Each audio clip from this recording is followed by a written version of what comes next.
अस्सलामुअलैकुम। साक्षी खबर में आपका इस्तकबाल है। आज 9 सफर उल मुज़फ़्फ़र है। सुर्खियों से पहले सुनते हैं हदीस शरीफ। बिस्मिल्लाहिर्रहमानिर्रहीम। हुजूर अकरम सल्लल्लाहु अलैहि वसल्लम ने इरशाद फरमाया, दुनिया की मोहब्बत आखिरत की ज़िंदगी के लिए नुकसानदा है, तो तुम फना हो जाने वाली दुनिया पर हमेशा की ज़िंदगी को तरजीह दो। और अब सुर्खियां। आंध्र प्रदेश काबीना का इजलास, ग्रीन एनर्जी, वाईएसआर चेयुता समेत कई अहम उमूर पर लिए गए फैसले। शराब स्कैम के मुलजिमीन के साथ कविता की तस्वीरें, बीजेपी एमएलए रघुनंदन राव ने मांगी टीआरएस एमएलसी से वजाहत।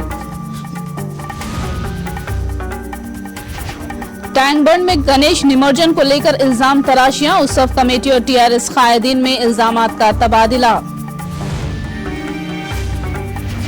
राहुल गांधी कन्याकुमारी से शुरू कर रहे हैं भारत जोड़ो यात्रा, 150 दिनों में 3500 किलोमीटर का होगा इहाता।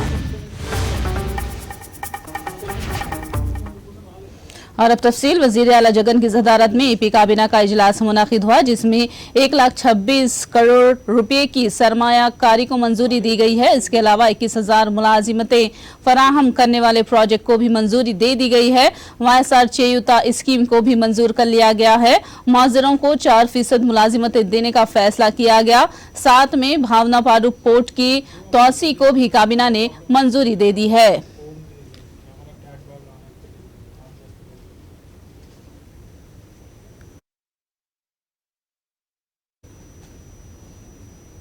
एपी सेक्रेटरीट में 85 नए ओहदों को एपी काबीना ने मंजूरी दे दी है, जिसके पेश नजर मुलाजिमीन जश्न मना रहे हैं। एपी काबीना के फैसले से मुलाजिमीन के देरीना मुतालबे की तकमील हुई है। इसके लिए मुलाजिमीन जगन का शुक्रिया अदा कर रहे हैं। సచివాలయ ఉద్యోగులకు చాలా శుభదినం. సచివాలయ ఉద్యోగులకు కేవలం ప్రమోషన్ కల్పించడం కోసం ప్రభుత్వం 85 పోస్టులను అదనంగా మంజూరు చేసింది. ఈ 85 పోస్టులు కూడా ఒక్క పోస్టు ఆల్రెడీ ఉండే పోస్టులు ఒక్క పోస్టును సప్రెస్ చేయడం కానీ ఒక్క పోస్టును తీసేయడం కానీ చేయకుండా అదనంగా 85 పోస్టులు సచివాలయ ఉద్యోగులు ప్రమోషన్ కల్పించడం కోసమే ముఖ్యమంత్రి గారు నిర్ణయం తీసుకున్నారు. ఇందుకు ముఖ్యమంత్రి గారికి సచివాలయ ఉద్యోగులందరి తరపున హృదయపూర్వక కృతజ్ఞతలు తెలియజేస్తున్నాం. ఈ ప్రభుత్వ నిర్ణయం వల్ల ప్రతి కేడర్లో సచివాలయ ఉద్యోగులు ప్రతి కేడర్లో ప్రమోషన్ ఎస్ఓ ప్రమోషన్ కానీ ఏఎస్ పై లెవెల్లో ప్రతి లెవెల్లో ఒక ఉద్యోగికి 3-4 సంవత్సరాల ముందే ప్రమోషన్లు వస్తున్నాయి. దీనివల్ల ప్రమోషన్ అవకాశాలు మెరుగుపడినాయి. మాకు రాష్ట్ర విభజన తర్వాత ఎక్కువ మంది ఇక్కడ రావడం వల్ల ప్రమోషన్ అవకాశాలు బాగా తగ్గినాయి. దీన్ని దృష్టిలో పెట్టుకుని మేము అడిగిన వెంటనే ముఖ్యమంత్రి గారు మాకు 85 పోస్టులు మంజూరు చేయడం అనేది నిజంగా చాలా గొప్ప విషయం. దీనికి ముఖ్యమంత్రి గారికి ఎప్పుడూ మేము రుణపడి ఉంటాం. दिल्ली शराब केस में ईडी ने जांच तेज कर दी है। ईडी को शुबा है कि दिल्ली शराब के टेंडर्स के लिए कंपनियों का सिंडिकेट हैदराबाद में तैयार किया गया है। हैदराबाद में दिल्ली ईडी टीम ने 5 मकामात पर तनखी अंजाम दी। रॉबिन डिस्टिलरीज डायरेक्टर के दफ्तर में धावे किए गए। सिकंदराबाद की कोकापेट नारसिंगी में धावे बोलकर कलीदी दस्तावेजात और बैंक लेन देन से जुड़ी जानकारी हासिल की गई। रामचंद्रन पिल्लई व दीगर ताजिरों पर तवज्जो मरकूज रखने वाली ईडी हैदराबाद, कर्नाटक, चेन्नई और दिल्ली से मुताल्लिक तिजारती उमूर का जायजा ले रही है।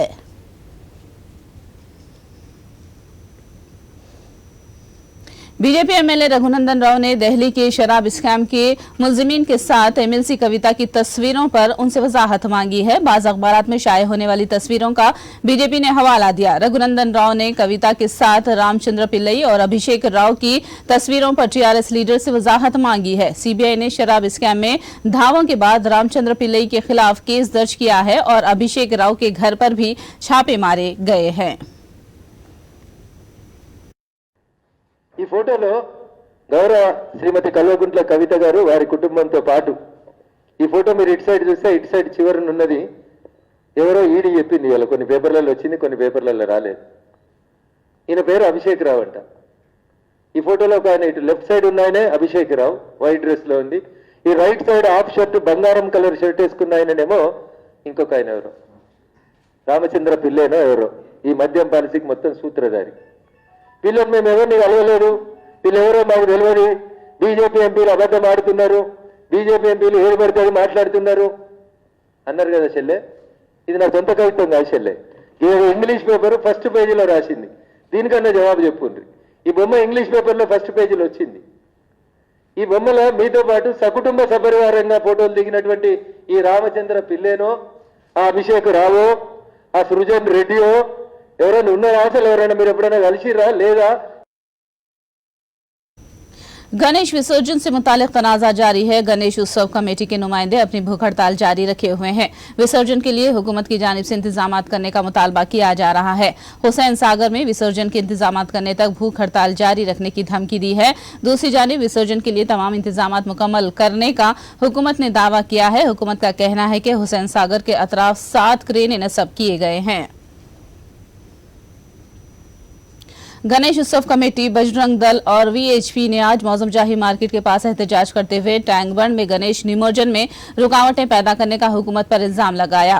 भगवा जमातों ने कहा कि मरकजी जुलूस के ताल्लुक से पुलिस की जानिब से मंडपों के जिम्मेदारों को कोई इतला नहीं दी गई। दूसरी जानिब हुकूमत ने जुलूस और निमज्जन के लिए तमाम इंतजाम करने का दावा किया है।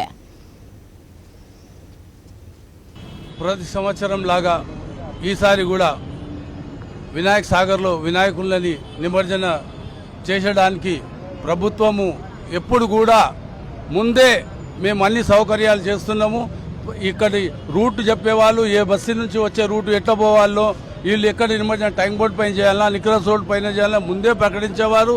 ఇప్పుడు 3 రోజులు ఉన్నా కానీ ఇప్పటి వరకు ప్రభుత్వం తరపు నుంచి మాకు ఏది కూడా కరెక్ట్ ఇన్ఫర్మేషన్ దొరకలేదు. ప్రతి మండపం వాళ్ళు చాలా ఇబ్బందులు పడుతున్నారు, భయాందోళనకు గురి అవుతున్నారు. ఇప్పుడు ఏదైతే వీళ్ళు కొత్త ప్లేస్లు మాకు ఏదైతే పెట్టి అక్కడ అవి కట్టి అక్కడ వేయమని అంటున్నారు, హౌజులలో ఎవరైనా నిమజ్జన చేస్తారా అనండి. गणेश विसर्जन के मामले में खैरताबाद एमएलए दानम नागेंद्र ने अपना रद्द-ए-अमल दिया है। उन्होंने वाज़ेह किया कि टैंक बंड पर विसर्जन न करने के बारे में कुछ कहा ही नहीं है। उन्होंने मजीद कहा कि कोर्ट के अहकाम के मुताबिक मट्टी के गणेश टैंक बंड में विसर्जन किए जा सकते हैं। नागेंद्र ने कहा कि टैंक बंड समेत दीगर मकामात पर विसर्जन के जामा इंतजाम किए गए हैं। नागेंद्र ने इल्जाम लगाया कि बीजेपी मजहबी मुनाफिरत फैलाने की कोशिश कर रही है। కార్యక్రమం ఎప్పుడు చేయాలనేది బాగా తెలుసు. ఎవరు ఆదేశాలు అవసరం లేదు మాకు. ఈ రాష్ట్రంలో ప్రత్యేకంగా తెలంగాణలో హిందూ దేవాలయాల విషయంలో ధూపదీప నైవేద్యాల విషయంలో కానీ, లేకుంటే ఉన్నటువంటి బోనాల పండుగలో ప్రభుత్వ పరంగా చేసేటువంటి కార్యక్రమం కానీ, బతుకమ్మల పండుగలు ప్రభుత్వ పరంగా చేసేటువంటి పండుగలు కానీ, ఈరోజు రాష్ట్రంలో ఉన్నటువంటి ఎన్నో దేవాలయాలు అన్ని కూడా మరి పాడుబడ్డటువంటి దేవాలయాలు కూడా ఈరోజు అన్ని కూడా పూర్తిగా మళ్ళీ దాన్ని డెవలప్ చేసి కోట్లాది రూపాయలు వెచ్చించి ధూపదీప నైవేద్యాలతో పాటు వచ్చినటువంటి భక్తులకు ఎలాంటి అసౌకర్యం కలగకుండా ఏర్పాటు చేసినటువంటి ఘనత కేసీఆర్ గారికే దక్కింది. ఈరోజు ఈ నిమజ్జన కార్యక్రమాన్ని అడ్డుకుంటున్నామని చెప్పి వాళ్ళు ఊహించుకొని ఈరోజు రాష్ట్రంలో మత కల్లోలాలు సృష్టించాలన్నటువంటి కుట్ర చేస్తున్నారు. तेलंगाना हुकूमत की जानिब से 17 सितंबर को यौम कौमी इत्तेहाद मनाने की तैयारियां जारी हैं। एनटीआर स्टेडियम में होने वाले जलसे-ए-आम की तैयारियों का रियासती वज़रा टी श्रीनिवास यादव, श्रीनिवास गौड़ और राठौर ने जायजा लिया। उन्होंने बताया कि 17 सितंबर को पीवी रोड से रैली भी निकाली जाएगी और मुख्तलिफ प्रोग्रामों का इनेकाद भी होगा। వజ్రోత్సవాలు స్టార్ట్ అవుతున్నాయి కాబట్టి మరి తెలంగాణ రాష్ట్ర ప్రభుత్వం చాలా బ్రహ్మాండంగా గ్రాండ్గా ఆ కార్యక్రమాన్ని నిర్వహించాలనేటువంటి ఉద్దేశంతో మరి ఈ డేట్లు ఫిక్స్ చేయడం జరిగింది. మరి 16th ఏమో పెద్ద ఎత్తున ర్యాలీస్ జరుగుతాయి రాష్ట్ర వ్యాప్తంగా. మరి 17th నాడు ఇక్కడ ప్రోగ్రాం ఉంటుంది. బంజారా భవన్ పొద్దున్నే ఇనాగ్రేషన్ అయిన తర్వాత మిగిలిన కార్యక్రమం ఇక్కడ ఉంటుంది. 18th మరి జిల్లా హెడ్ క్వార్టర్లలో స్వతంత్ర సమరయోధులని సన్మానం కానివ్వండి, లేకపోతే అక్కడ మరి కళాకారులతో బ్రహ్మాండమైనటువంటి కార్యక్రమాలు ఉంటాయి. మరి అది గౌరవ మంత్రివర్యులు కూడా మరి శ్రీనివాస్ గౌడ్ గారు, అక్క సత్యవతి రాథోడ్ గారు వివరించడం జరుగుతుంది. ఇక్కడ హైదరాబాద్లో మాత్రం 17th కార్యక్రమం జరుగుతుంది. ఇప్పుడు మీరు ఏదైతే చూసినారో ఎన్ రూటు, ఆ రూట్ నుంచి పీపుల్స్ ప్లాజా నుంచి ఇక్కడ వరకు చాలా బ్రహ్మాండంగా భారీ ఎత్తున గ్రాండ్గా మన రాష్ట్రం ప్రతిబింబించి ఈ దేశానికి తెలిసే విధంగా ఈ కార్యక్రమం ఉంటుంది.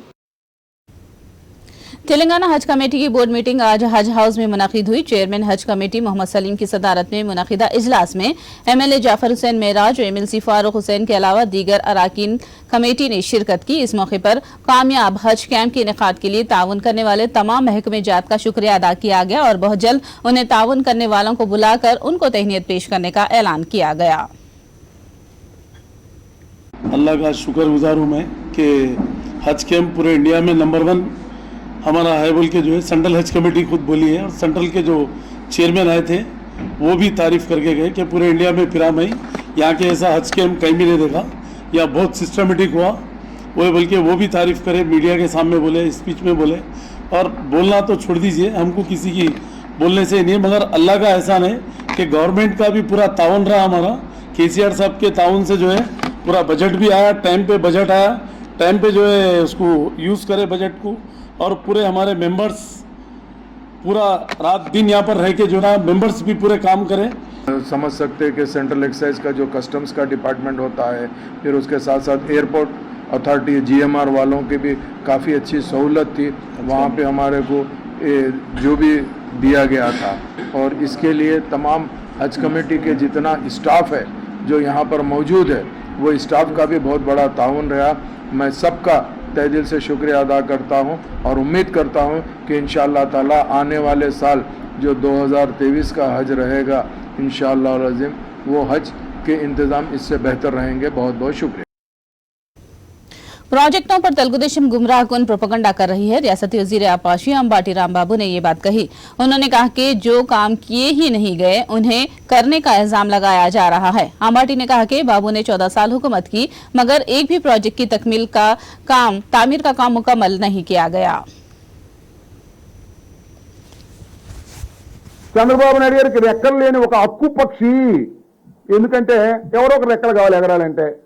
CPI-CPM రెక్కలు కావాలి, లేకపోతే బీజేపీ రెక్కలు కావాలి, లేకపోతే పవన్ కళ్యాణ్ రెక్కలు కావాలి తప్ప సొంతంగా ఎగరలేని హక్కు పక్షి చంద్రబాబు నాయుడు గారు ఇవాళ రెక్కల కష్టంతో ఎదిగారని చెప్పేసి, రెక్కల కష్టంతో ఇవన్నీ కూడా జరిగాయని చెప్పేసి అభూత కల్పనలు అసత్యాలు చెప్పి ప్రచారం చేసుకుని బ్రతకడానుకోవడం చాలా దురదృష్టకరమని ఈ సందర్భంగా నేను మనవి చేస్తున్నాను. మొత్తం కలిసి 14 సంవత్సరాలు ఈ రాష్ట్రానికి ముఖ్యమంత్రిగా పనిచేసినటువంటి వ్యక్తి చంద్రబాబు నాయుడు గారు. నేను అడుగుతా ఉన్నా, ఒక్క ఇరిగేషన్ ప్రాజెక్టు నువ్వు శంకుస్థాపన చేసావా? ఒక్క ఇరిగేషన్ ప్రాజెక్టు పూర్తి చేసి నువ్వు అమలు చేసావా? జాతికి అంకితం చేసావా?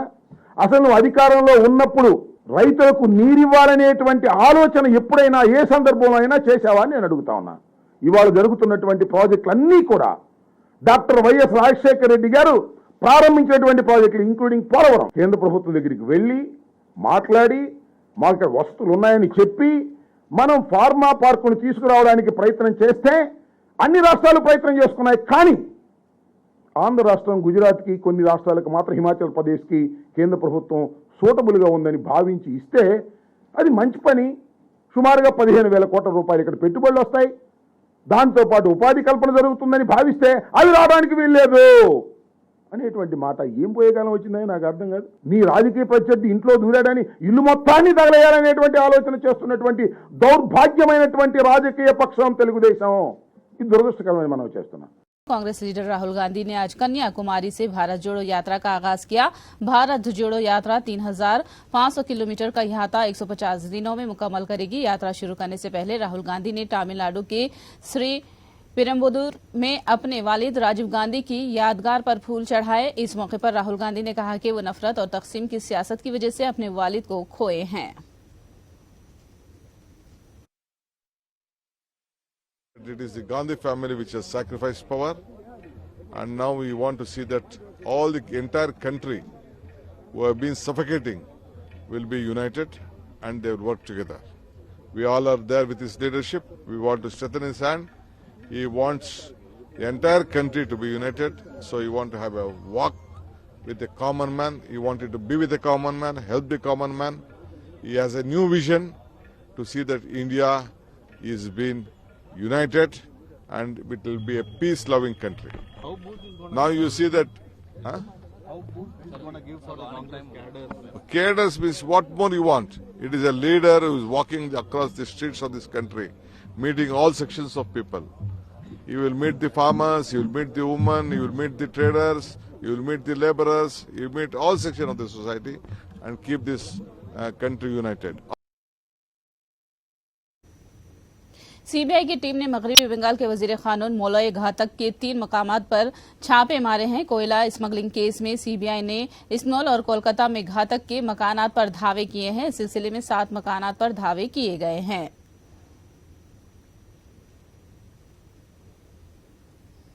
महकमे इनकम टैक्स की जानिब से राजस्थान के वजीर राजेंद्र यादव के ठिकानों पर धावे किए गए हैं। महकमे इनकम टैक्स ने राजेंद्र यादव के असेंबली हलके कठपुतली के अलावा उत्तराखंड में उनके तिजारती मराकिज पर भी धावे किए हैं। तारीखी राजपथ का नाम बदल कर कर्तव्य पथ रखा गया है। इस जिमन में न्यू दिल्ली बल्दी काउंसिल ने फैसला लिया है। राजपथ नाम बदल कर कर्तव्य पथ करते हुए अहकामात जारी किए गए हैं। आजादी का अमृत महोत्सव के मौके पर अंग्रेजी दौर की यादगारों और उनके कवायद और निशानात को खत्म करने के इरादे से मोदी की दी हुई कॉल की बुनियाद पर एनडीएमसी ने ये फैसला किया है। वजीर-ए-आज़म मोदी कल सेंट्रल विस्टा का इफ्तिताह अंजाम देने वाले हैं। इसके लिए उन्होंने पहले ही राजपथ का नाम तब्दील करवा दिया है।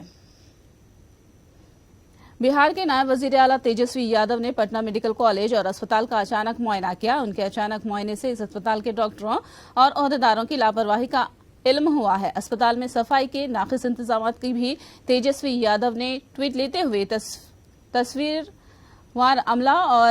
कसूरवार अमला और डॉक्टरों के खिलाफ कार्रवाई करने का ऐलान किया है। उन्होंने तिब्बी अमला और डॉक्टरों से मरीजों से बेहतर सुलूक करने की हिदायत दी है।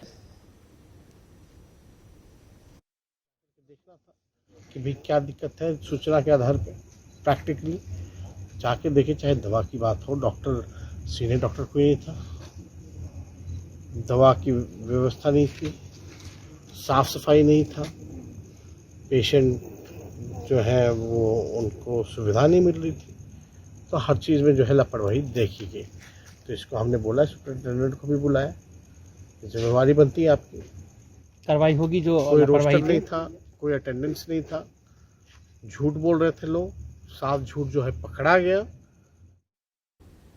बेंगलुरु में सैलाब के पानी से परेशान लोगों के लिए परेशान कुन खबर है। महकमे मौसमियात ने मजीद 2 दिनों तक बेंगलुरु में बारिश की पेशकयासी की है। बेंगलुरु के कई इलाकों में बदस्तूर बारिश के पानी की निकासी नहीं हुई, स्कूल्स बदस्तूर बंद हैं और आम जिंदगी पूरी तरह से बहाल नहीं हुई है। नॉर्मल लाइफ में डिलीवरेबल्स के लिए इफेक्ट कर रहा है। इंटरनेट अभी है, but if it again rains for another 2 days, we don't know what is going to happen. And really this much rain has happened, because all over other state they are saying it is too much rain. But how about Jayanagar, JP Nagar? That side nothing is, no issues. We can't commute outside to the schools. Office was given shut down for those who are working on this outer ring road. And school buses all got stuck when on Monday. Then the kids were ready and it was very much difficult for us to coordinate with the school people, and exams are going on. They postponed the exams after 1 week and now they are doing online class again, which is a big stress for kids also, and those who are working people who has to come for office. My husband has 3 days weekly, then they gave holiday, and it because of what she said, no. Bhopal में एक फेरी का कारोबार करने वाले शख्स का video social media पर viral हुआ है। नसीम अहमद भोपाल की गलियों में नमकीन अशिया मुनफरद अंदाज में पुकारते हुए अपने स्कूटर पर फरोख्त करते हैं। उनके मुनफरद अंदाज की वजह से बच्चे जमा होकर नमकीन अशिया की खरीदारी करते हैं। कितने प्रकार के नमकीन?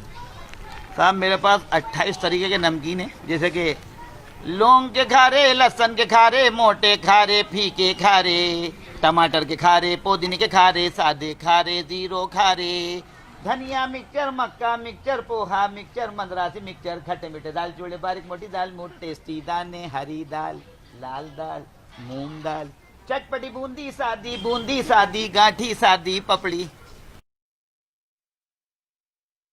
6 साल से कर रहा हूँ ये नमकीन बेचने का काम। इससे पहले मैकेनिक का काम किया करता था। 35 साल मैंने 2 व्हीलर गाड़ियों का काम किया। तो मैकेनिक से सीधे आप नमकीन बेचने का काम करने लगे? तो मेरे गुर्गे सरक गया था कमर का, तो इसलिए जो है मैंने ये काम चालू किया। आपको नहीं लगता कि आप बहुत कुछ यूनिक तरीके से जो है ये नमकीन बेचते हैं? हाँ, नहीं, मुझे लगता है कि मैं एक अंदाज अलग तरीका है मेरा, क्या सबसे जुदा तरीका है मेरा, मुझे पहले से ही लगता है। तो ये सीख कहाँ से मिला, ये आइडिया कहाँ से आया? ये आइडिया ऐसे ही आया कि भाई अपन नमकीन, वो तो मैं बहुत अच्छे मस्ती में नमकीन बेचता हूँ मैं, उम्दा। बच्चों को देख देख के तो और मस्ती आ जाती है मेरे अंदर, बच्चे खुश होते हैं। लिज ट्रस के बरतानिया के वज़ीर-ए-आज़म बनने से हिंदुस्तान और बरतानिया के रिश्ते मजीद मुस्तहकम होंगे। हिंदुस्तान में बरतानिया के हाई कमिश्नर एलेक्स एलिस ने तवक्को जाहिर की है कि हिंदुस्तान और बरतानिया के दरमियान मुआशी रिश्तों में मजीद इस्तेहकाम होगा।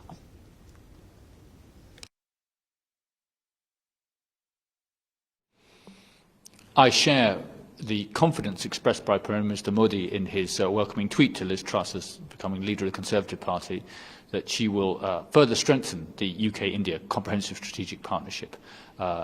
Liz Truss, the incoming Prime Minister, knows India well. She's visited 3 times in the last 18 months. She really kick-started our trade negotiations, which are now in full swing, and she also participated in the arrival of our aircraft carrier off Mumbai last October. So I feel very confident that this is going to be a great news for the UK-India relationship. I see a renewed push from both sides to the FTA negotiations. In truth, they haven't stopped at all. They've kept going, and they were launched in January of this year, and they've been going flat out really ever since. 5 rounds of negotiations. A lot of the foothills have been conquered, and now we're getting up to some of the tough, highest peaks.